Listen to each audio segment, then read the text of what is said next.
Electric bills are skyrocketing, inflation's eating paychecks, and everyone's promising some new smart home fix. But we faced this energy anxiety before. In the 1970s, when prices quadrupled overnight, America had to invent the blueprint for energy efficiency. And the best part? Those same money-saving hacks still work, only now they're powered by AI. This is the story of that crisis, and the timeless playbook for protecting your wallet from inflation. The crisis began with a presidential decree. In 1971, President Nixon severed the US dollar's last tie to gold, a moment known as the Nixon shock. Overnight, the dollar was no longer backed by a physical asset, but only by trust. And that trust was already shaky. Before, a US dollar was like a claim check for a piece of physical gold. But to pay for the massively expensive Vietnam War, the government had printed far more claim checks than it had gold in the vault. When Nixon closed the gold window, he effectively announced that the claim checks could no longer be cashed in. With the golden anchor gone, the world realized each dollar was suddenly worth less. This was the birth of shrinking purchasing power.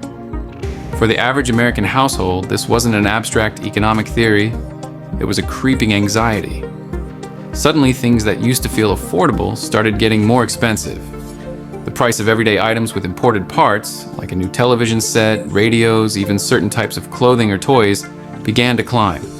The steady, predictable post-war prosperity began to feel uncertain. For the first time in a generation, people started noticing that their paycheck didn't quite stretch as far as it did last year. It wasn't panic yet, but it was a quiet unease, a feeling that the rules of the game were changing. The dollar in your wallet felt lighter, less substantial. This slow erosion of value was the first sign that the economic engine was sputtering. The American economy was now vulnerable, a ship without an anchor, waiting for a storm. That storm hit in October 1973.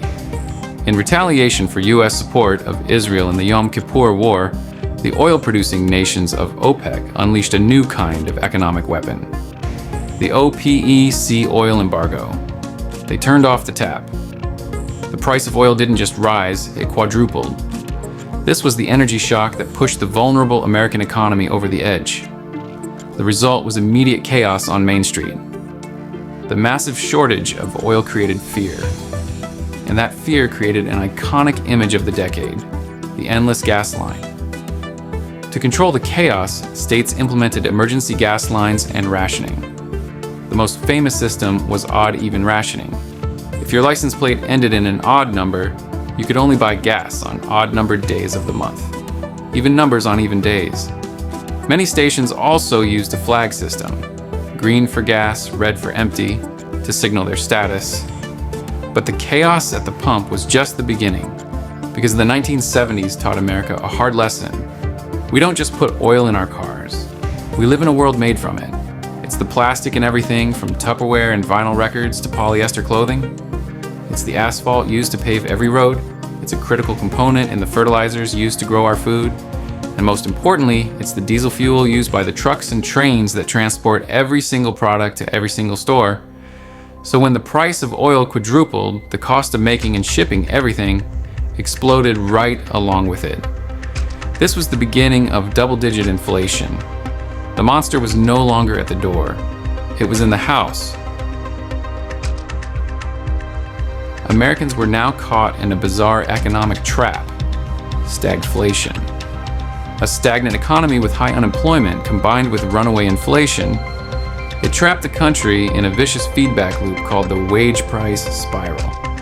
Prices go up, workers demand higher wages, companies raise prices again, repeat. The spiral just kept spinning upward. The government was paralyzed. Old tools didn't work. They tried price controls, but that just created more shortages. The debate raged. Government intervention versus free markets. Nobody had a good answer. And while the experts argued, millions of American families just had to survive. While Washington struggled, a different kind of solution started taking root. It wasn't a grand policy, it was a quiet revolution of common sense. The birth of the modern energy hustle. Here are 3 forgotten hacks from that era, supercharged for today, that can help you build financial resilience right now. The most famous tactic started with President Carter's plea: turn down your thermostat to 65 degrees Fahrenheit. It was a manual symbol of conservation. Now, smart home technology automates this. Devices like Nest or ecobee use machine learning to understand your schedule, optimizing heating and cooling automatically. This is energy efficiency as personal finance strategy. Many power companies offer $50 to $100 back just for installing one. These small tweaks deliver a real return on investment, ROI, often paying for themselves in under a year before the 10 to 15% monthly savings even kick in.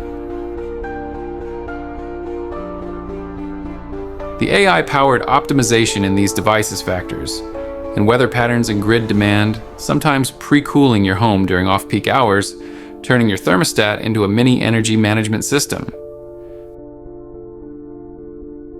The 70s sparked a basic awareness.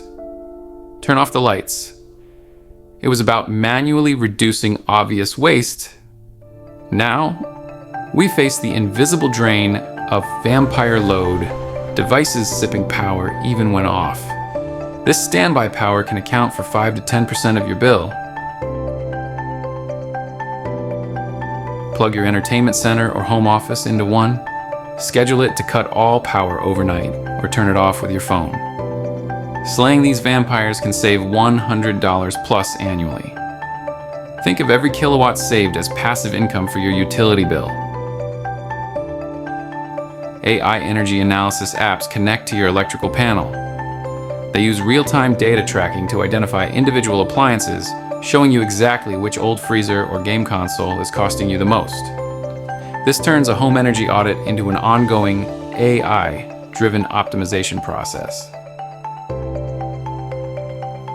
High gas prices killed the gas guzzler and opened the door for fuel-efficient Japanese imports, forcing a national focus on efficiency. Now, that push has gone electric. The EV incentive hustle is about stacking discounts. Combine the federal EV tax credit, up to $7,500 new, $4,000 used, with state rebates and local offers. It's possible to knock $10,000 to $15,000 off the price, making EVs cheaper than gas cars in some cases, before fuel savings. Use an energy savings calculator online to see your potential ROI. The federal solar tax credit, ITC, is key. Currently 30% of the total system cost, $6,000 back on a $20,000 system. Combined with state energy tax credits, the payback period drops significantly. After that, it's free electricity, a powerful way to inflation-proof your home. This is sustainable finance in action. AI Smart Charging for EVs uses predictive analytics to automatically charge your car during the cheapest off-peak hours, ensuring a full battery at the lowest cost without you thinking about it. This leverages emerging smart grid technology. The individual hustles of the 1970s permanently changed America, ushering in an era focused on efficiency. The chaos eventually ended, but the story doesn't. Because as the saying goes, history doesn't repeat, but it often rhymes. From 1970s inflation to today's cost of living crisis, the anxiety feels familiar. But what the 1970s can teach us about today's inflation fears is that resilience matters. With AI-powered energy tools and a little old-school thrift, you can build an inflation-proof home and an energy-resilient future. For more ways to apply these age-old hustles to today, subscribe and be sure to check out my Substack.